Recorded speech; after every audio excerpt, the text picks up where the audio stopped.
The protests out here were peaceful, but these protesters were clear. They're unhappy with the Trump administration's latest military move in the Middle East. No justice, no peace. U.S. out of the Middle East. This Times Square protest, one of dozens across the United States Saturday. I've been anti-war since my hippie days with the Vietnam War. New Yorkers coming out to voice their anger over the United States Baghdad airstrike that killed Qasem Soleimani, a top Iranian general.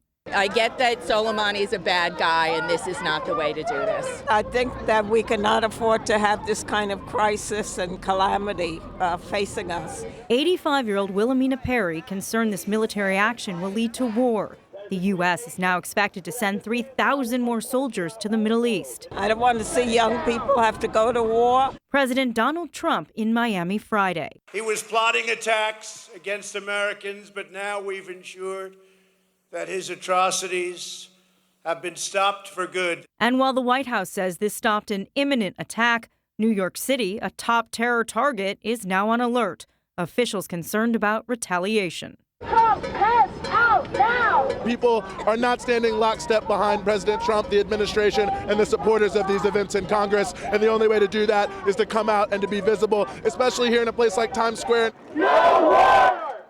Protests were planned in more than 70 U.S. cities today. And in Washington, D.C., people filled Lafayette Park across from the White House, hoping someone from the administration is listening. Cities big and small took part in protests today. Now, people out here said not only do they want to avoid war, they want troops out of the Middle East altogether.